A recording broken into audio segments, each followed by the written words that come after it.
2, 1. Hey, good evening, ladies and gentlemen, and welcome to the 2020 WNFC Virtual Women's Football Tackling Camp. Glad to have everybody with us here in football land. Glad to be out in the enjoyable world.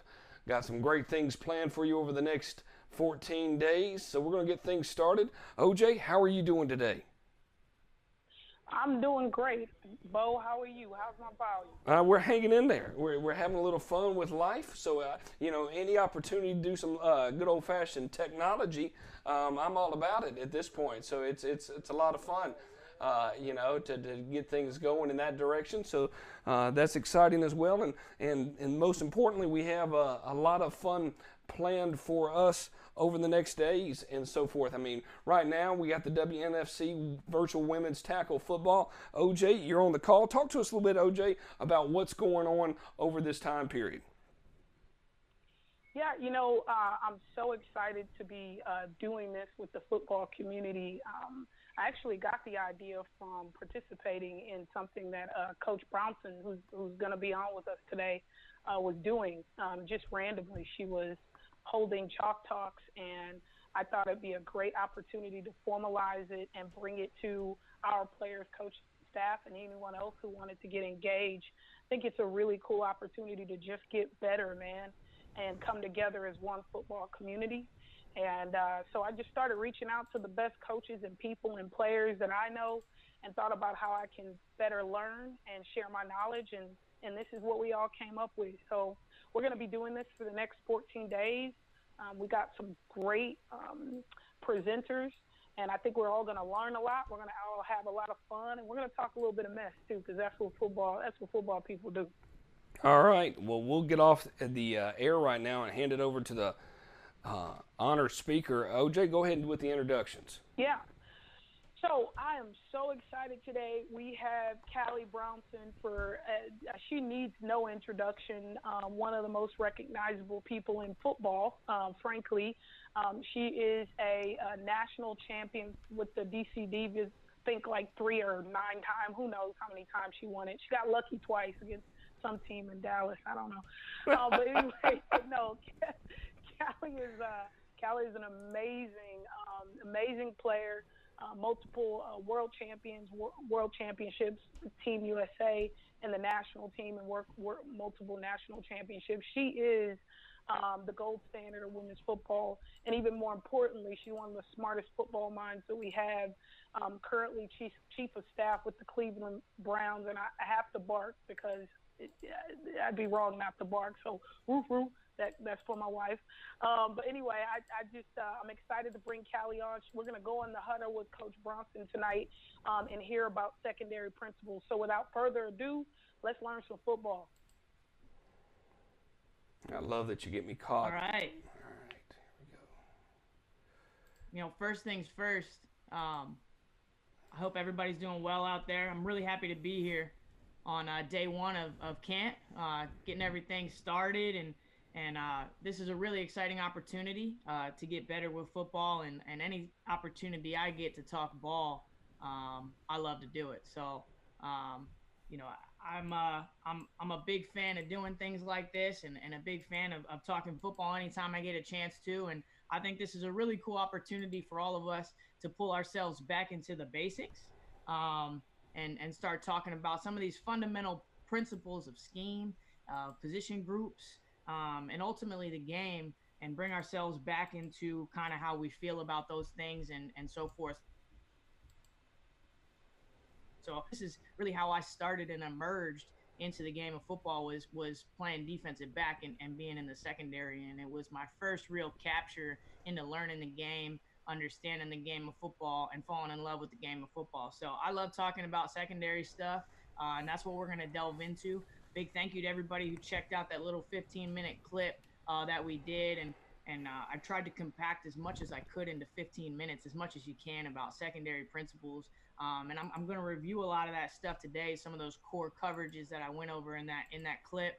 And I'm going to expand on some other things as well as those schemes. So, one of the things I really want to preface with is we're bringing this back to the coaches and players line things up a little bit differently, run schemes a little bit differently, and ultimately have their own philosophies and how they do things. I really wanted to bring this back to a ground level, a fundamental level of how we look at some of these coverages, the purposes of these coverages, maybe even some of the weaknesses of these coverages, so we know how we get attacked offensively in some of these things.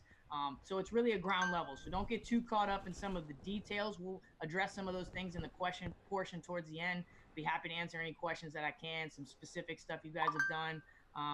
And we'll get to that point. But bring yourself back to that ground level, that 101 level of learning secondary principles. We're going to refine our skills. And I also like this topic because I think you come at it from an offensive perspective too. The best and most well-rounded players I've ever worked with weren't just students of the game in their position or their side of the ball. They were learner. They learned the entire game. They learned what their opponent was taught to do against them in order to be better at their job. So all of you offensive-minded folks out there, quarterbacks, wide receivers, running backs, this is going to be extremely beneficial for you to understand what we're coaching from a secondary perspective so that you can become better at attacking coverage once you're good at recognizing those things. So I think it's a good topic for all of us to talk about. First thing I'm going to start with is I learned this a very long time ago, and it's been key at every level I've coached: high school, college, pro, and even what I saw in the women's game. No matter if you're offense, defense, special teams, there's three components to a winning and a successful play, and that's numbers to the ball. All right. If you're talking about offensive line blocking, are we outnumbering in our blocking scheme? Leverage. What's our leverage? What's our play leverage? How are we gaining leverage, offense, defense, or special teams? Whoever gets the most leverage, as we know, that's a broad term because we can talk that all the way down to technique to just ultimately the success of the play, the leverage of the play, and then obviously the field. Who has the field to their advantage? That comes into play in so many different facets. So those are the three components to me of a winning play. And when you ask yourself, when you're watching film, when you're assessing, actually drawing things up, are you meeting all three of these components when you're doing that? So that's something that's key. It's been a core principle of me as I've learned the game, as I've watched the game, reviewed the game. So I think it's helpful for everybody to kind of use that as a nice little checklist as you're prepping yourself. All right, so we're going to talk just basic terms that I'm going to be using today so that we're all on the same page terminology wise is the personnel identification piece. So how I'm going to identify some of these personnels. All right. Free safety. All right. Strong safety. Our corners, obviously. And occasionally I'll refer to a nickel. Nickel packages, which are just an extra defensive back. You're usually taking a D lineman out, pass heavy down situations or teams you're playing up against. You'll bring in an extra. Usually it's a corner hybrid kind of a player. And then rover dog, that's really just an outside linebacker is really what we're referring to with that. All right. So what's the first thing that we do from a secondary as we're prepping schematically when we're assessing our personnel and so forth and how we line up? All right. Situations. All right. Situational football is so important in everything we do. So when I'm identifying what I'm prepping and what I'm about to line up for as a secondary, I want to know what the situation is, right? So what's the down and distance? What's the field position right now? What's our game situation, right? Is the score tied or is this a blowout, right? You're going to be able to kind of tell the habits and the patterns of your opponent based off of what they've done in these specific categories. So what are they doing when they're backed up, on the minus 15? What are their tendencies? What are they doing when they're in the red zone? Okay. What's the game situation? What are they doing when the game's on the line, when it's close? Are they reverting to some new stuff? Are they trying to dig out some new stuff? Are they going to that really, really basic, what I like to call first and second down plays? Your first and second down plays are your bread and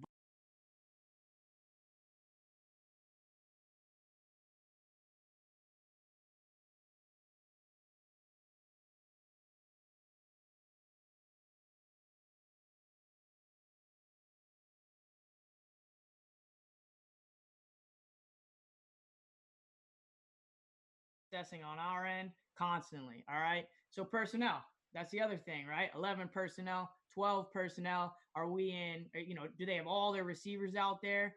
Do they have a tight end? Is that tight end in line? Is that tight end flexed out? Is the tight end all the way out on the outside? What kind of tight end is this? Is this a blocking run scheme tight end? All right. Is this a receiving tight end? Is this a great hybrid tight end? These are all things we want to take into account when we're assessing our offensive identification for our opponent. So going back to that personnel, how many backs do we have? What kind of backs are they? Is this somebody I need to be worried about as a flat defender for a halfback that's going to swing out? Is this somebody who's going to run a lot of halfback screens? Or these things we need to know? So what kind of running backs are we looking at? How are they using them? All right. Slot receiver types, right? So I like to compare like the Julian Edelmans, the Cole Beasleys, these guys who like to sit in the slot and run option routes, quick outs to the flat, those kinds of routes that can be extremely dangerous in zone coverage when you have an outside backer or a strong safety on a slot like that. Does our opponent have one of those shifty scat back type slot players? Perimeter receivers, right? Is this a Julio Jones style cat? Or for us with the Divas, we had Trina Wilson. So is she this tall, physical? I know she's going to stretch the field, be physical. What are her attributes? All right. And then what are the tendencies to target? This is one of my favorite things when I'm studying film. Who, if you had to say after watching 3 games, is that quarterback's go-to when things get sticky?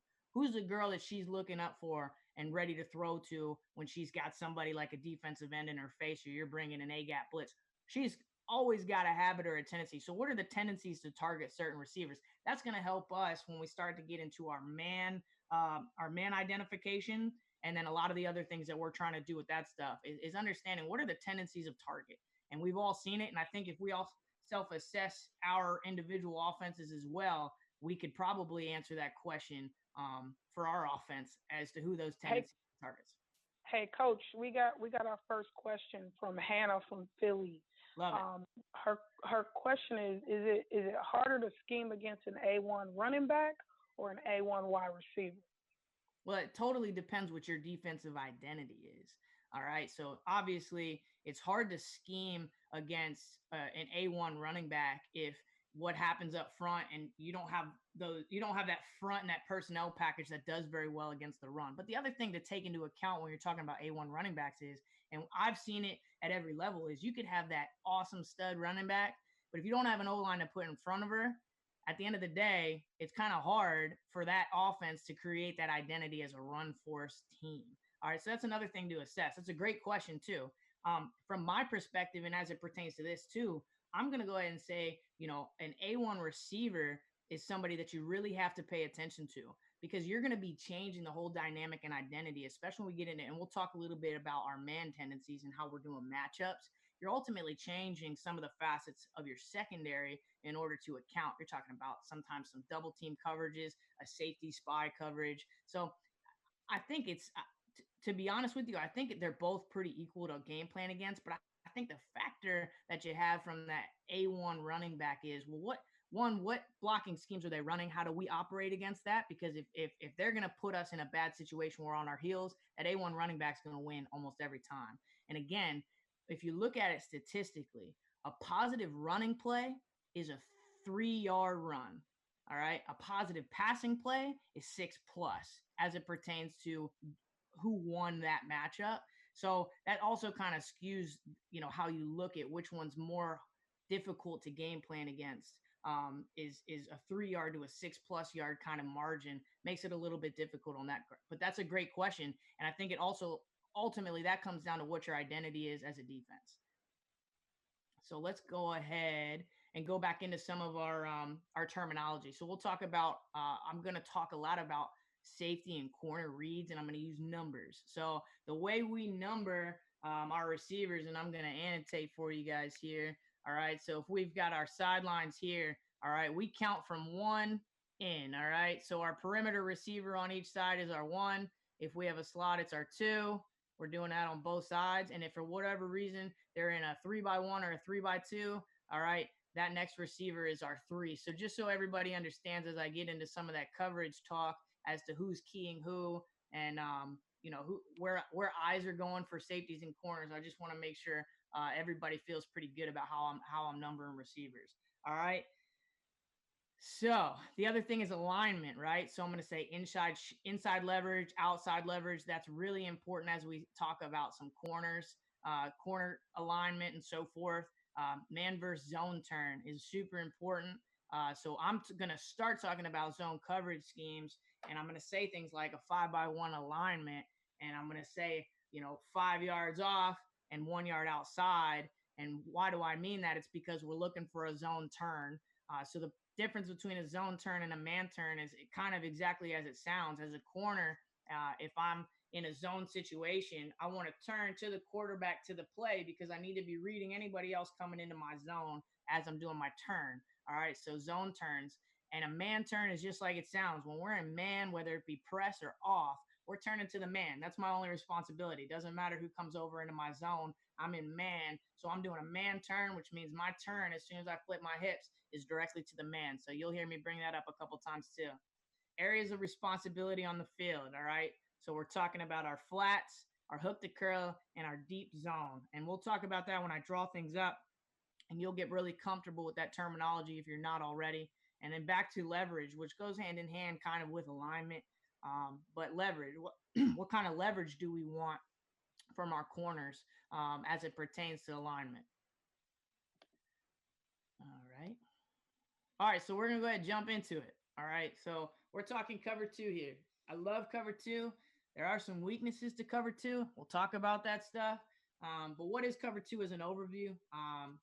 It's two deep zones, exactly as it sounds. All right, so we're doing what I call two high, all right, or split safety. Sometimes it's referred to, but two high safety. So my free safety and my strong safety are going to be heels at about 12 with two deep zone responsibilities. All right. So our corners then have flat responsibility because everything behind them, all that landscape is taken care of for us. All right. So our safety reads, I'm going to draw this up for you guys here in a second, is 2 to 1. So we're looking for that vertical 2 threat first and then eyes to 1. I'm trusting my corner. You'll see this when I draw this up, that corner is not giving up the sideline to that outside 1 receiver. And it's super, super, super important. All right. So corner is reading hands on 1, just like we talked, redirecting inside, and our eyes are to 2, the next flat possible threat. And then we're also looking for a backfield swing from that running back if possible. All right.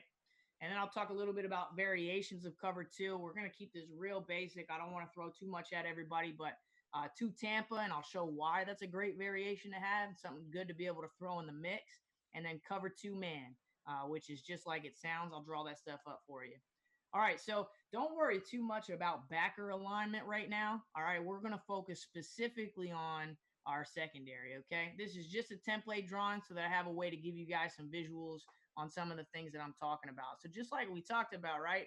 Our safeties are about heels at 12, all right? And their responsibility is this deep half, all right? Nobody behind them, deep half. Now, I want you to go ahead and take a look, all right?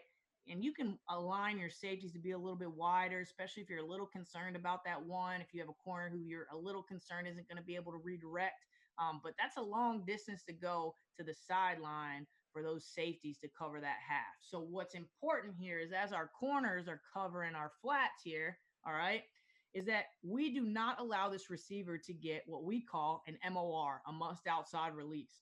Super, super important. We don't put our safety up top in a bad situation. So like I said, we got hands on 1 redirecting inside so that if she does decide to push vertical, we've now given our safety a chance to get over top of that, okay? So that's a very, very important coaching point as it pertains to the corner responsibility in cover 2, all right? So back to the safeties, right? We're reading 2 to 1.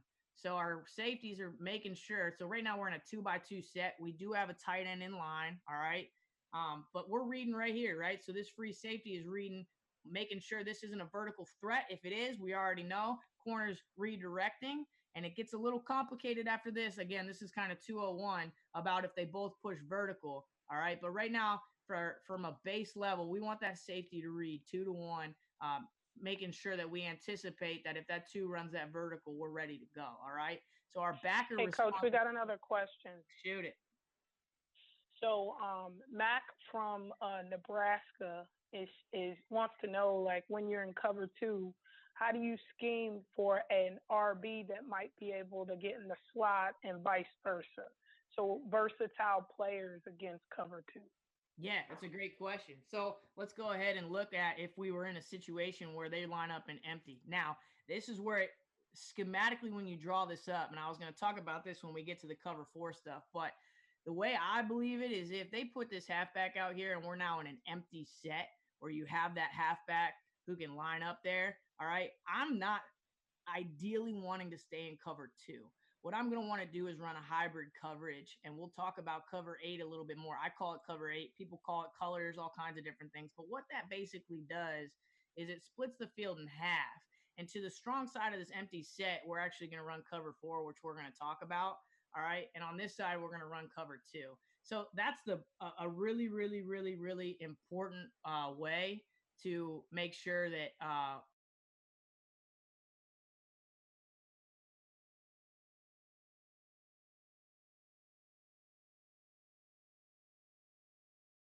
it's an interesting way to be able to assess that. I'm finding out that the PowerPoint's not moving. Let me try and reshare this. Yeah, Coach, we're still on the cover 2 deep zone slide. Okay. Let me see. It's showing up on my side. All right, now we're seeing it. Okay. Now we're seeing your drawing. Awesome. Okay, cool. Sorry about that, guys. So what the question that was just asked is, if you have a halfback who you can put out here, what do you do if you're in a cover 2? And like I said, the built-in way to fix this is to change your coverage to a hybrid coverage. So you're always ready in a cover 2 to be able to bump to a hybrid coverage if they're in an empty set like this and you have a halfback who is an actual threat. I want to be able to make sure my numbers, my leverage, and my field, those 3 things, are covered. And we're outnumbered in a cover 2 like this if we have a situation here. All right. So what you really want to do is you want to go to a cover 8, and we'll talk a little bit about cover 4 in the third piece of this. All right. But to answer your question, what you would do in this situation is, to the strong side of the empty set, we're running cover 4 to the 3 receiver side, and we're sticking with cover 2 because we're in good shape over there on the 2 receiver side. So to answer your question for that, and like I said, we'll get into cover 4 and those responsibilities a little bit later, and I'll actually draw this up for you guys so you can see it as that. All right. So back to this cover 2 stuff. All right. We have one of the things you'll understand about coverages too is they're puzzle pieces, right? So I know I got my flat covered. I know I got my deep half covered. I know I got my flat covered, deep half covered. All right. So what's left, right? Hook to curl. All right. Here's our hook to curl defenders here. All right. So now, with that being said, what are the weaknesses, right? We talked about the sideline being a weakness, where if the corner can't redirect here, all right, that's a huge problem if that receiver gets a must outside release. All right. And then also this little slice right here. All right. If we're running verticals on each side, can cause these safeties to have to make a decision. And then say this Y is actually in the slot here and runs a post, okay? It kind of can put us in a bit of a tricky situation, all right? So one of the answers to that, as I referred to a little bit earlier, all right, is this concept of 2 Tampa, all right? I love 2 Tampa, and if you have an athletic Mike linebacker, 2 Tampa is a great thing to have in your tool bag to just throw in there when you know you're going to get that middle attacked a lot. And all that is typically in this regular cover 2, we have our backer dropping back and just making a small window here. 2 Tampa, you're actually sending them on a vertical drop back to sit in that hole and to protect you from that deep post across the middle that's going to cross your safety's face. All right, so that's kind of the purpose of a 2 Tampa getting brought into the equation. I like it. You see it a lot at the pro level because they have these very athletic Mike linebackers who can go up, and it's a very unappealing thing for the quarterback to see in their drop, to be able to see a Mike backer who's dropped that far back into that hole, and makes that post look very, very unappealing. And then they're stretching, looking for those perimeter receivers again that have been rerouted, safeties over top of those. So that's a good way to be able to help yourself out and give yourself a little bit of a safety net. Now, going back to situational football, you don't usually throw 2 Tampa in that if you need your Mike in the box for run support as well. So these are high passing down situations where you know that kind of a pattern is something that opponent does in tendency. So keep that in mind too as you kind of think about that stuff. If you would ever want to incorporate 2 Tampa into all of that stuff. All right. So let's move on. Let me erase all this stuff to our next coverage. All right. So we're going to talk about post high coverages here in this next slide. All right. Once it goes, come on. There we go. Cover 3. So this is our post high. Cover 3 is a very, very, very, very, very simple coverage for the most part.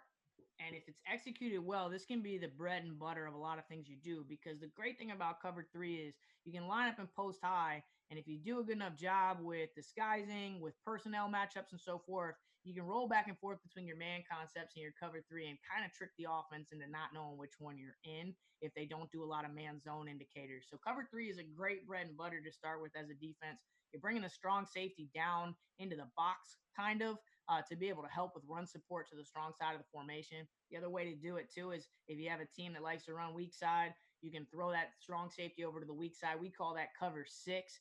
Again, it's all what scheme wise and you're comfortable with, and that's also a game time, game planning decision situation as well.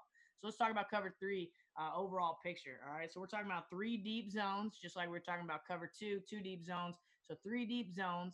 All right, our corner's got a third. Our free safety sitting in the middle, heels of 12, has a third, and then our other corner has that other third. All right. Our free safety, like I said, heels at 12. Our corners are going to be at kind of a 5-by-1 alignment.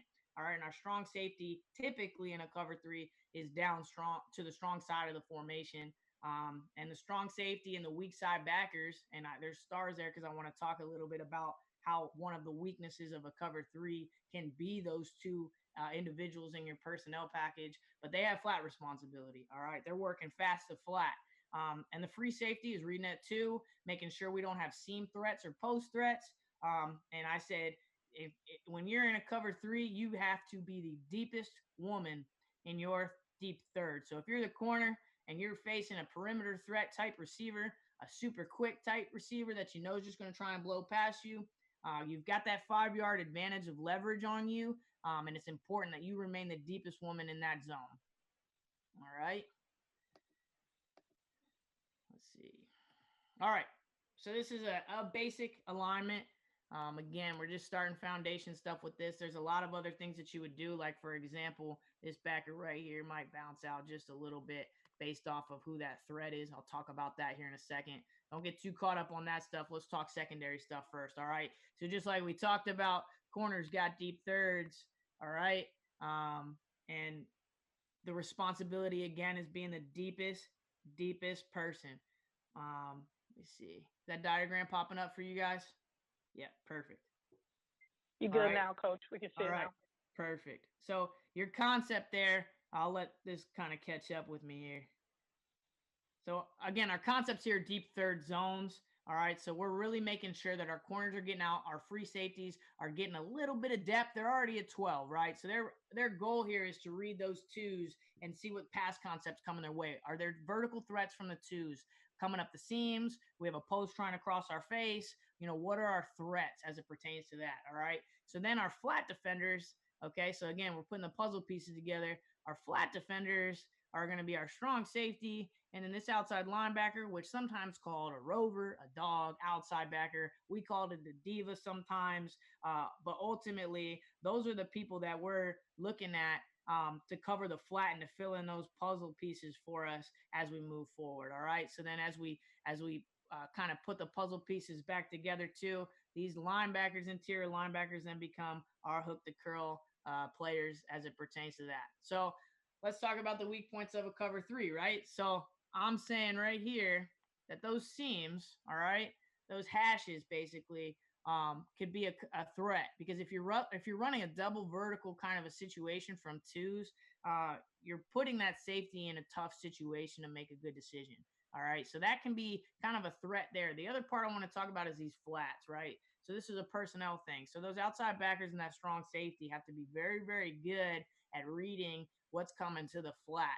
All right, because leverage is a big deal in this situation. So one of the things that we coach up at this level is when we have somebody who's a shifty slot, we'll give them what we call an option out route. And that whole purpose is they have a couple things that they can do based off of what this outside backer does. All right. So they can either know that they have the outside leverage and get quick to the flat, knowing that they're faster than them. They're going to get there, get some chip yards, get up the field, maybe a little bit of yards after catch. Or if that backer goes super, super quick to the flat, all right, this slot receiver might just kind of sit there and hang out. So that's kind of one of the situations you have to assess as you're prepping for an offense as well. What kind of slot are we looking at? What kind of routes are they running? Are they reading leverage? And does the person that I have who becomes my flat defender, do they have the capabilities to get to the flat in enough time to be able to create leverage and be able to be there to actually to make that threat less viable against us. All right. So that's a big thing with cover three. And we got any questions so far too? I know there's a little bit of delay with the drawings. There is, but I'm not seeing any questions just yet, Coach.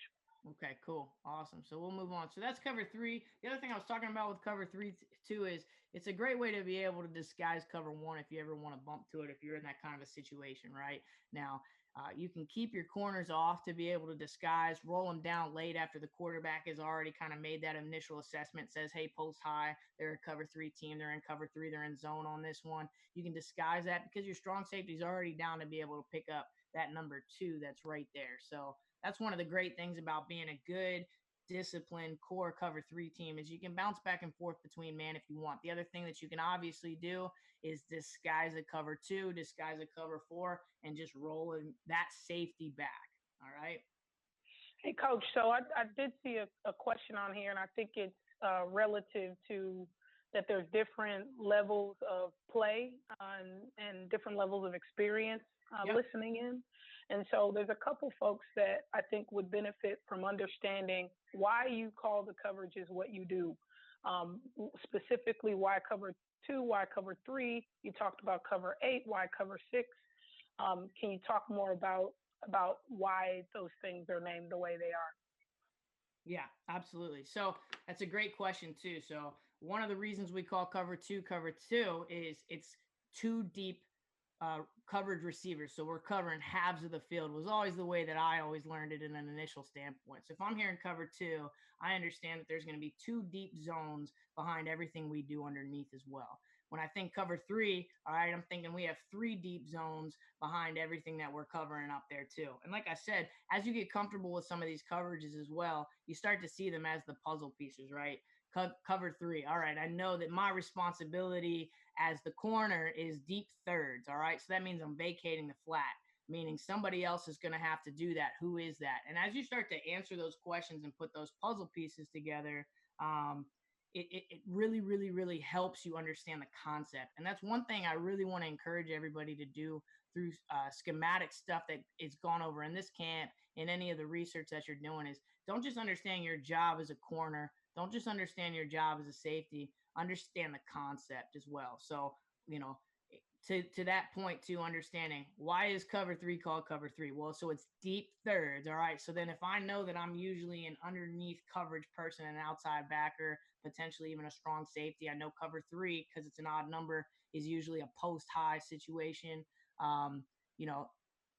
Utilizing those tools is the best way to be able to learn these concepts because as we also know in women's football, you may be a corner this year and then you're playing strong safety next year. And what you learned at corner is applicable because now you need to know where you fit into that puzzle piece now as a strong safety. So I really encourage you guys to learn these concepts, understand those things. And it's really, really, really important. Sorry, one more question, Coach. I hope you don't mind. This is from Callie Miranda. I didn't catch where she was from. If the linebacker goes too far to the flats to cover, could the free safety cheat over to the weaker side if they know their linebacker might have trouble, or is it better to stay home? Always stay home. Your assignment is the most important part. So this puzzle piece, this concept doesn't work if everybody, all 11, don't do their assignment, right? So one of the things you run into a lot of times, and from a coaching perspective, what we see is people trying to do other people's jobs, right? That's one thing you always want to stay away from.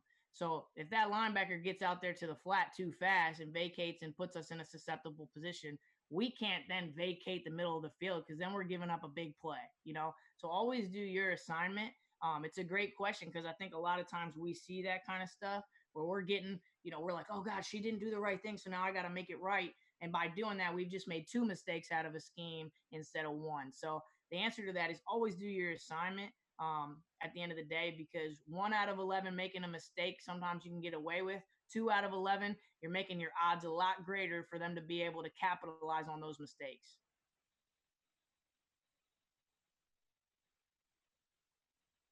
All right. How we doing? Good? All right. We got questions coming in, but keep moving, Coach. I'll get to them. Okay. Let me make sure this coverage slide comes up before I start talking about it. You could ask a question now, actually, while we're loading this slide. All right, cool. So we got Alicia from the Atlanta Phoenix. She asked, at what down and yardage do you decide to choose any specific coverage? Good question. So back to situational football, right?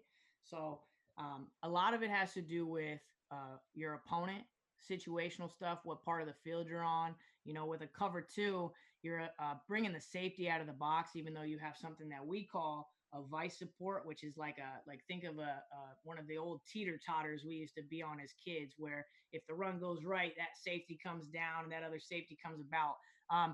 A lot of it has to do with situation. A lot of it has to do with down and distance, to your point. So when we're in short yardage situations, when we know we've got maybe 4 yards to the sticks and they might try and throw a quick slant on us, we probably want to be in man. We probably don't want to give them the comfort to be able to just hit those quick shots. Deeper situations, if it's second, third and 10 and they're pinned back, we probably know they're going to try and toss the ball on us and try and chip away at some of those yards, if not take a big shot on us. So we want to be in coverage where we feel comfortable that we're covered. So for me, I'm looking in that kind of a situation, maybe even a cover four, to be able to make sure all of that is covered for us and we're not getting chipped at on a long situation. So a lot of it, to be honest, too, and you see this at a lot of levels because all coaches have different strategies about what they like to run in different situations. A lot of it has to do with your opponent and their tendencies.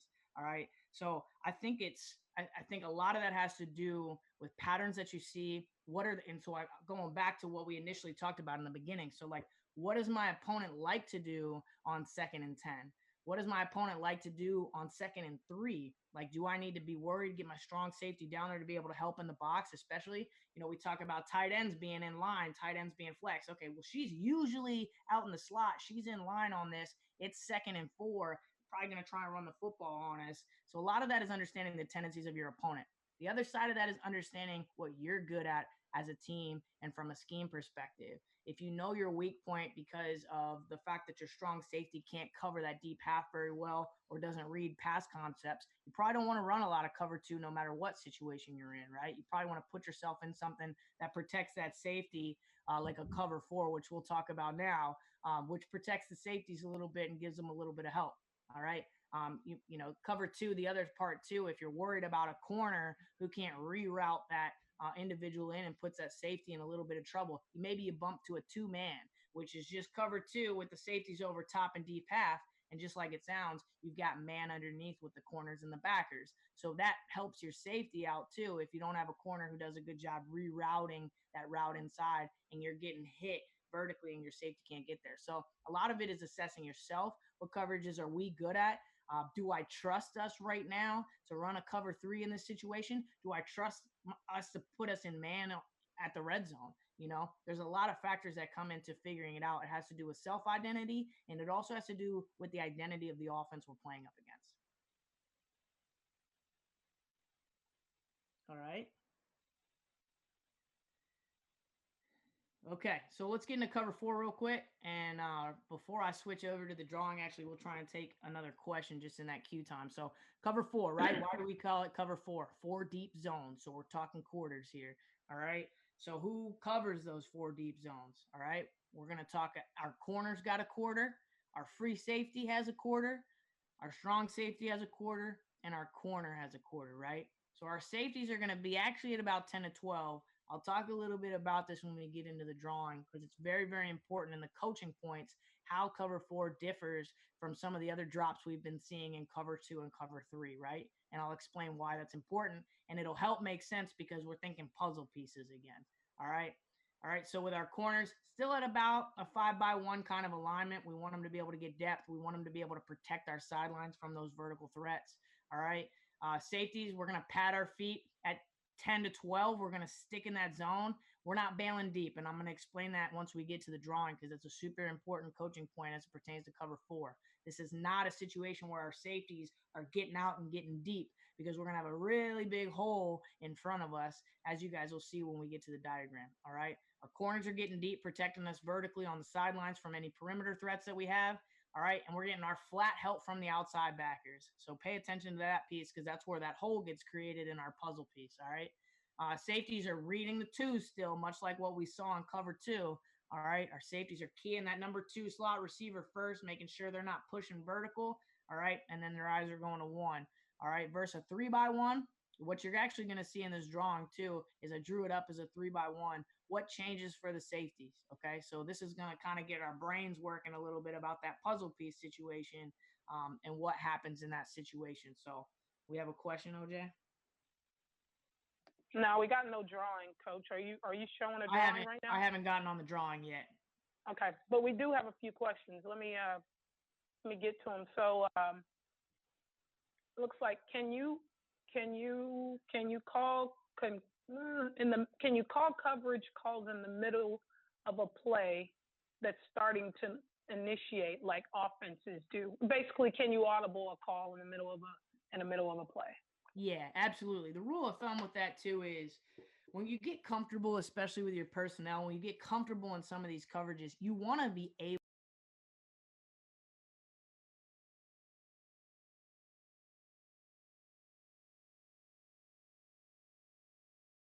with that stuff based off of, what situation are we in? What are our strong points? What do we think's coming right now? What's the down and distance? And they may come out and motion that halfback out, and now they're in an empty set, and us being in our coverage is not going to do very well for us. So as soon as that motion happens, a lot of times what you're doing is you're coaching them up. We're good. We're good. We're good. Okay. This person motions out. If this person motions across and we're in trouble, what we want to do is we want to audible. We want to put ourselves in a better situation so that we're not susceptible to being exploited. So yes, a lot of times, like you see the quarterback come up, reading the defense, and then they're like, nope, this isn't a good pass concept, or we don't want to run the ball this way. We want to audible. Defenses need to be comfortable doing the same thing because the whole point of the offense is to put you in a vulnerable position. So if when you come out, you're already in a vulnerable position, all right, you don't want to be there. You want to make sure you've got something in your tool belt. Okay, hey, we're in cover 2. Hey, we can quickly bump to cover 4. Let's go cover 4. You want to be able to have that in your tool belt to be able to do and to feel comfortable with. And every coach, when they coach up these coverages, should be, especially game plan specific. Hey, they run this jet motion behind, or they motion this girl over. Now it's a 3x2, an empty set. If we're in this, hey, we got to switch to this. That's stuff that has to be implemented throughout the week as you're studying your opponent. And as you start to think through some of this stuff as a player, you're going to get really, really good at saying, hey, coach, I notice on film that when they're in a situation like this and it's second and long, they love to motion that halfback out. Now we're an empty. We can't stay in this. What's our game plan here? As you start to think through these concepts and understand these puzzle pieces, you're going to get really good when you watch film at understanding, hey, we'd be in big trouble if they come out in this formation. You're going to start to understand that stuff and trust yourself and say, our puzzle pieces don't fit here. All right.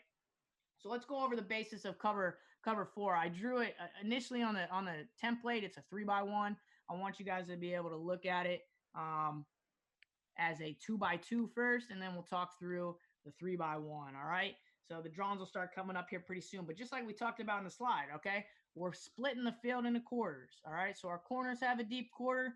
Free safety has a deep quarter. Strong safety has a deep quarter. And we're taking a look at kind of our responsibilities as it pertains to that. Okay. So with those quarters, all right, what drawings should start populating here pretty soon, guys. So with those quarters, we want to still be the deepest man in our situation, a lot like what we talked about with cover 3, right? We want to be deepest man. So when I talked about the coaching point with the safeties, what you'll see is I didn't draw it as a straight bailback. I kind of have them stopping after a couple yards. They want to run their feet because as you're going to see as this populates forward, all right, there's going to be a big hole right in front of them because we need those outside backers to get out and protect our flats, okay? So we don't have a hook to curl defender really, technically, right? So that strong safety and that free safety eventually become our deep hook to curl coverage protectors as well as our deep quarter because there's a big hole sitting right there in the middle, right in front of their faces at about 8 to 10 yards, okay? So that's kind of something to keep in mind as we talk about puzzle pieces, right? Those linebackers are vacating out, which means we don't have anybody sitting in that intermediate period in front of the safety. So we can't have them bail out immediately and get into and get us into some trouble in front of our face. Okay, so that's the thing with cover four. That's the coaching point really for the safeties.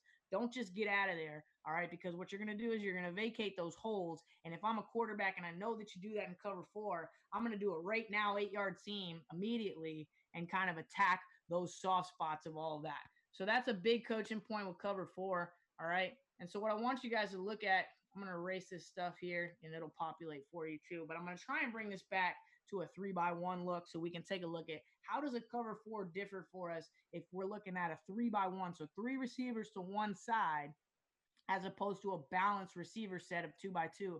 How does that change that? Because that free safety then on that weak side of the formation no longer has a viable threat, a 2 threat to read. So what are they doing? Are they just sitting in space? What are they up to? Okay. So what you're going to see too now is we're looking at it and we have, you know, an inline tight end. Doesn't really matter if they're flexed out. We're still counting her as a number 3 and we're still using that as our benchmark too. So what's going to happen here is all of the responsibilities stay the same as it pertains to drops. Okay. That strong safety still has that deep quarter. Free safety still has that deep quarter. Corners have their deep quarters, and that's kind of how it draws out. The issue now is we have a third threat on that side. We're outnumbered ideally, okay? We still got our backers going to the flat, all right? So what happens if they run that post right there, all right? That strong safety has to protect and read that number 2, that F receiver basically for you guys. And don't worry about the letters. We all letter these things a little bit differently, but that strong safety still has to read that F, because if that F runs vertically up the seam and that strong safety goes with that post, we're in trouble. So what we teach on this one is that back weak side safety. So in this situation, that free safety is actually reading 3 on that other side first, making sure that if they run that post, all right, that strong safety doesn't worry about her. You get your eyes to 2 and then over to 1, just like you would in a basic 2-by-2 cover 4. Okay. That free safety is then responsible for that 3. That takes that stress off that strong safety. Because if I'm game planning against an undisciplined cover 4, we're going 3-by-1. I'm running a post for the 3. I'm running straight up the seam on that strong safety. I'm going to get rid of that corner and I'm going to hit that post all the time. Or if that strong safety is undisciplined and goes with that post, you got 2 people on 1 and that seam is wide open. So it's very important when you coach up a cover 4 to know that if they go in 3-by-1 against you, you need to be prepared to have that free safety automatically keying on that 3 and helping and supporting in the middle. All right. They're kind of gonna be that middle support for us that we're lacking. All right. Everybody kind of got that. Coach, yeah. One question here: what would you change if that those receivers on the right those 3 on the right became a bunch versus a more of a trip look?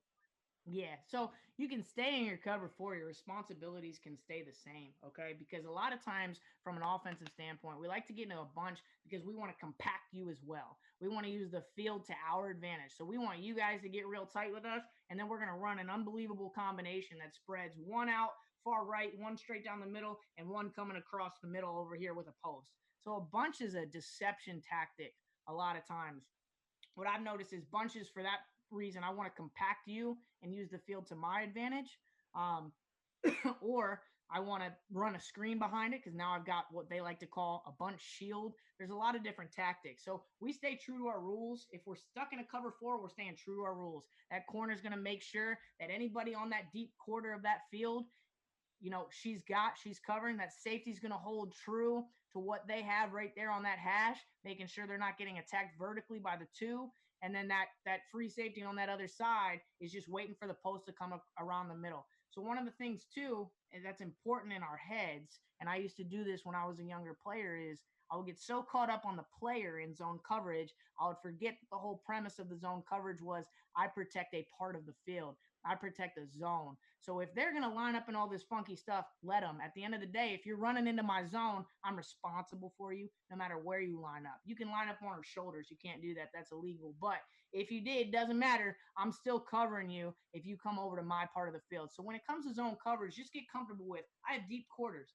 So at the end of the day, anybody who comes into my deep quarter is my responsibility no matter where she lines up on the field. It's only when we get into man coverages that we're worried about an individual receiver. All right. I hope that clarifies things a little bit. It does. We got a question from a lineman, which I think is super cool.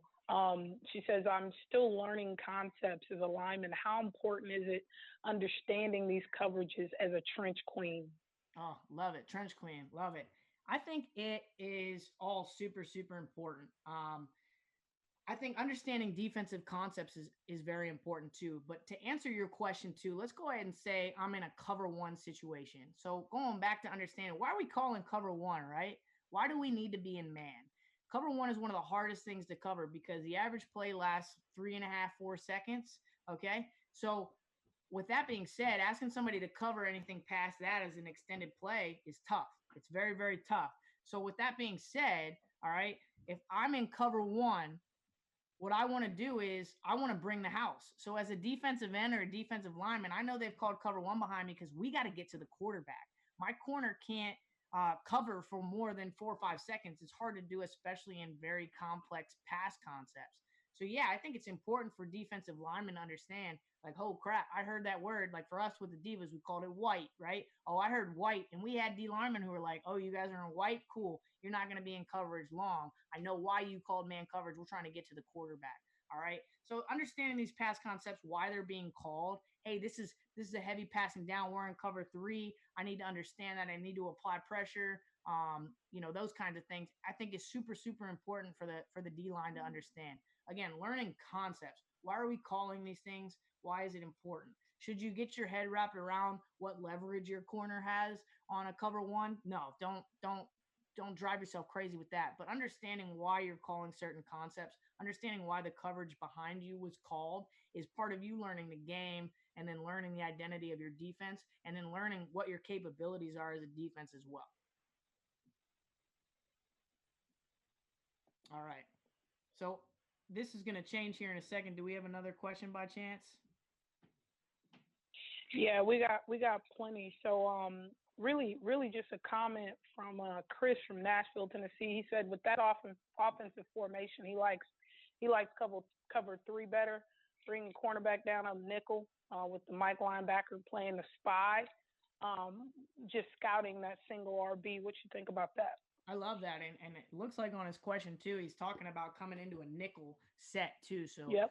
we're running that concept against a 3-by-1. We know this is a pass heavy down, pass heavy formation, pass heavy situation. I'm going to go into my nickel package, right? Because I want that extra DB to be able to take care of us from that outside backer standpoint and getting to the flat and protecting us underneath. And you're right. I love a Mike linebacker halfback spy because a lot of times, too, when we start to look at some of these deceptive formations, it's smoke and mirrors, right? And so then all of a sudden they run a middle screen with the halfback or a chip off a fake pass pro right off of the tackle, and then the halfback drops out. So all of a sudden you've got all this coverage underneath and you vacated your outside backers to the flat. Well, who's going to take care of the middle of the field for you, right? Puzzle pieces. So to your point, Chris, that's a great thing to be able to do when you have that, to somebody else's point earlier on, that A1 running back who's a dual threat and who can be somebody that they like to bring out of the backfield. Having a middle linebacker spy like that is something that's great to be able to have in your tool belt. And again, going back to making sure that we're wrapping our concepts and our personnel around our opponent, right? So are we facing an opponent who likes to do that with their running back? Okay, this is something we got to make sure we pull out of our tool belt this week. All right. And so one of the last things I want to touch on too, running out of time, guys, I want to make sure you get your questions in, but cover one and man concepts. I'm going to touch on this really quick. Man is as simple as man, and I know I like to say that because it's actually a pretty hard coverage to run, or a pretty hard concept to run if you don't have the matchups. So that's the number one thing, matchups. And that's a week to week thing. You see it a lot where, they like to switch who covers who based off of, personnel. And, we saw it a lot with the Divas. When we had Ashley Wisenaut on the field, we always saw their best corners always on Ashley, and they followed her around the field. That's a great indicator to the offense what coverage you're in and what you're doing. But, if you've got to have those matchups, you've got to have those matchups. So being able to assess what are the strength points of your DBs in your secondary, okay? Do I have a free safety or a strong safety who, if we come down into a man situation, is capable of covering a slot? All right. Do I have those kinds of situations? If we get into a situation where I have an outside backer because of a personnel package on a slot, Do I want that, or do I want to flip them with the safety and put the safety on the slot and the backer on the tight end? Those are all things to keep in mind as you put together man concepts, and you also assess yourself as a secondary coverage person and what you're capable of. What's the weak point of my game as it pertains to man coverage, right? Do I get beat deep? Do I get beat short? Am I good in press? Am I better in off? That's something that for as long as I've played football, I've seen so much ego in that conversation, the press versus off. Everybody wants to play press. I love press. It was one of my favorite things to do. But you're not always afforded the opportunity to have corners who are good at press. And it's okay to back them off the ball a yard or two if that's going to help them be able to cover in the way that they need to cover. So there's a lot of ego sometimes in that press. We always want to be press teams. When I was at Dartmouth, whenever we played Yale, one of Yale's biggest thing was cover one, cover zero, press. Well, we knew right away that there was only probably 2 out of their 4 that could do it. So we knew where we were attacking because they were so driven on we're going to press them every play. So then we automatically knew, okay, you're making yourself susceptible then because we know the weak points of a press. You should really back this guy off 2 yards. He'd be more effective. Still in man, just not getting the jam off the line. It's just not a skill that everybody loves. It takes a really aggressive corner to do that, but also a very patient and talented and smart corner to do that stuff and to be effective with it. And when you use cover zero, goal line stuff, red zone, short yardage, stuff where you know for a fact you need to get your safety involved, your both safeties involved in coverage. I don't really trust my outside backer to cover this. They've come out in a full 4 wide receiver set. There's no tight end. And I know for a fact that it's a matchup nightmare for me. I need that free safety down covering a number 2 or even a number 3 on a certain side. I need man across the board with my best coverage people. That's when you're talking cover zero. And for everybody who doesn't understand, cover zero is exactly like it sounds, right? We say cover 2, we've got 2 deep. Cover 4, we got 4 deep. Cover 3, we got 3 deep. Cover 1, our free safeties deep. 1 deep. Cover 0, nobody deep. We're man across the board with our best secondary weapons. We're not calling upon a backer to have to jump in and help us out. I'm bringing my free safety down 0 deep, and we're going man across the board, and we're shutting them down. So that's when you need to use a cover 0. All right. And this will populate here. I'm going to start talking about it just so we don't run out of time. But what to get good at right now, some things you guys can work on is offensive ID. So what do you guys call offensive packages? What do you guys call offensive formations? So hold on, Coach. It looks like we got a spinning screen. Like we're having a little bandwidth issue there. All right. It looks good. All right, cool. So offensive ID, right? So getting used to recognizing formations, getting used to recognizing where your tight ends are, what kind of tight ends are they. Those are the kinds of things as you watch film now to get good at. Route recognition, right? So what different routes do people run? What are the depth that they like to run them at? What does a post look like? Understanding the tendencies of route recognition, getting really good at that terminology, because as you can talk through that terminology of route recognition, you're going to get really good at being able to see it in live real time on the field and recognize, oh, I know she's running a post. Oh, she's coming right at me. She's running a seam. You're able to recognize those tendencies, the more comfortable you get with what these routes look like. All right. Alignment tendencies. All right. So we talked about the bunch, right? What do they like to do out of a bunch? All right. Oh, I know, this perimeter receiver is lined up inside the numbers. She's probably trying to get outside. That's why she lined up inside. If she lines up outside and super outside, real close to the sideline, she's probably trying to get inside. Understanding alignment tendencies of wide receivers and the things that they do. All right. Getting really good, going to the physical aspect of it, getting really, really good at your back pedal. Okay. This is really, really key because it's got to be muscle memory for you to be able to do that, because you, especially in zone coverages, are reading routes, you're reading personnel, you're reading things. Your back pedal needs to be the best tool, and it almost needs to be like, you could do it while you were sleeping, and if the form is good, you're doing what you got to do, because you got a lot of thinking that's going to end up going on while you're in your back pedal. Having a good solid back pedal where you're gaining depth, where you're gaining vision is important. All right. Change of direction. Obviously, we went over a lot of things where you're going to have to break on routes, doing that kind of stuff. If you're a safety and you're in cover 2 and you got to get over top of the number 1 who just went vertical, your change of direction is the difference between you getting there to get the pick or breaking up the play, or you letting her score a touchdown. So change of direction is super important. All right. So eyes on the move, going back to scanning and reading while we're backpedaling. Get used to doing stuff like that. So one of the things I used to do when I was prepping for stuff is I would get into back pedals and I would do weaves and zigzags and all this stuff. And I would have somebody hold up numbers. All right. So I'm constantly reading what number are they putting up, what number are they putting up, what number are they putting up. All right. And then communication. We're talking about a lot of different routes where coaches and offensive like to scheme up routes that cross zones because they don't believe in your communication. So, posts in a cover 3 situation where that number 1 receiver leaves my corner third and goes over to my middle third to my safety. I need to be able to communicate those things to her and make sure that all of that stuff is smooth and fluid. Communication is key if you're running zone coverage. All right, super. And then back to the initial question too, what happens if we have to audible our coverage? Communication is key. Who's going to be that person who spots it? Oh, halfback came out, boom, ready to roll. So that stuff is super important. All right. All right, that's all I have for my presentation. So questions that we have with the time we have left, totally up to you guys. Yeah, Coach. So there's a couple out there.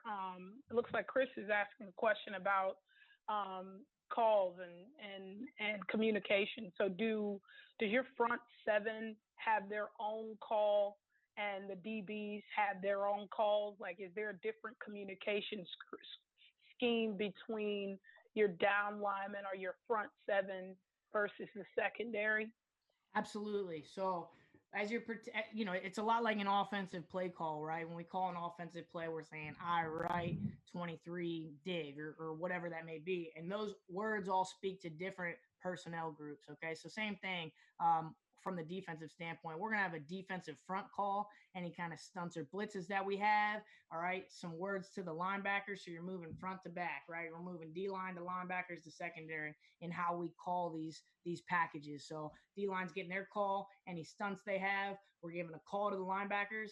And then the group that has to be able to listen to everything is that linebacker group, right? Because they're going to understand what front's in front of them. They're then understanding if they have any blitz calls on their end. And they also need to know the coverage because they're also fitting into those puzzle pieces as it pertains to the flats and the hook to curls. So yes, there is when you call a defense, it is speaking to each piece and what they're supposed to do. If I say white, that only means something maybe to the secondary and the linebackers. I need to make a call for my front, as well as if I'm adding any blitzes or stunts to them as well. Looks like Kelly Kales from Wisconsin is asking which coverages are best against man versus zone. Man versus zone. So, well, you mean, what is that? I think it says pass versus run. Yeah. So, sorry, pass versus run. So that all comes down to, again, who your personnel are. If you want to have your safety down in the box to help your linebackers out and to be able to help you with that edge and that alley on that side, you like to look at a single high kind of coverage scheme. So you're looking at cover 3s, you're looking at cover 1s, you're looking at some of those combo coverages. All right. I was lucky enough, and especially when I played with the national team, where we had very aggressive safeties, right? So you could put yourself in a 2-high situation, a cover 2 or a cover 4, and still feel comfortable with those alleys because, like I mentioned before, you have those teeter-tottering safeties where if I'm the safety on the left and the ball's coming my way and I know it's run, I'm able to come down quick in the alley. So it depends on who you have. It depends on what you're running and what you're trying to accomplish. If you need to have that strong safety down in the box because you're worried about that, then that's what you do, especially since we're lining that strong safety up usually to the strong side of the formation. It depends on the personnel. It depends on what you're trying to run. It depends on what you're running up front, and it depends on what they're running against us. So it's definitely a personnel and a scheme-specific question as it pertains. I had teams that I played on that we actually got shredded when we would have the strong safety down in the box. It totally depends on what your opponent's running against you and then how comfortable you are with the personnel that you have there. Yep. Hey, and last question, because I know we're wrapping up here. Jody from Atlanta wants to know what software you use to create plays and get them out to your team. Yeah. So, currently at the pro level, we use something called Visio. Visio can get pretty expensive, but you can draw on PowerPoint. You can draw on a lot of different programs. When I first started doing this stuff and I would like to draw up plays, I would literally just draw plays on PowerPoint using shapes and arrows and lines. I know you can do it on Paint. I know you can do it on a couple different programs. You kind of got to get pretty creative with it. And that's really the important part about, trying to figure your way through that. If you can get Visio and have access to Visio, that's the best way to draw things. And then go back to just the standard thing too, just drawing on a piece of paper, I used to take pictures of my whiteboard and print them out and go through them. You kind of have to get creative with it. There are some resources out there, and I'd be happy to actually send those through Odessa too, of some little programs that are out there. There's some apps on your phone that you can draw through, and some free opportunities for you to play with templates and fields and so forth. And I can definitely make sure, if you guys are interested in doing that kind of stuff, that we can get those resources out to you. Cool. So, Coach, listen, thank you so much. I know I learned a lot. I don't know about everybody else, but this was an amazing kickoff to this camp. I think that we're pretty excited about the next coaches that are going to coach. Jen King, she's going to come talk to us about creating effective practice plans. She's also going to talk about quarterback play.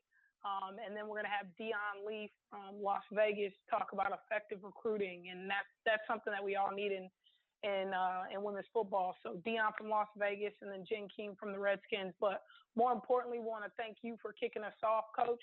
And if there is anybody who wants to get information your way, we got a lot of people asking about the slides and that kind of stuff. So we'll get information from you on how people can send you more questions.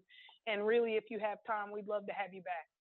Absolutely. I really appreciate being here. And it's going to be a great 14 days with this camp. So thank you to the WNFC for doing this. This is going to be phenomenal for everybody involved. And I plan on tuning in every single day of this camp. So. What's up? Thanks, Coach. Thanks, everybody, for tuning in. This was awesome. We're going to work hard. Thank you to Bo McMichael for everything you do for women's football and making it look beautiful with all your fancy graphics and all that stuff. We really appreciate you helping us look professional and working so hard for the WNFC and all of women's football. If you guys want to send questions, you can hit a contact us at WNFC, or WNFCfootball.com, or you can send them directly to our Facebook page. We have it up right now. It's the WNFC at Facebook. So we'd love to get questions, feedback, any information that you didn't receive that you want to. This is all for you. This is all to get better. So we hope you appreciate it.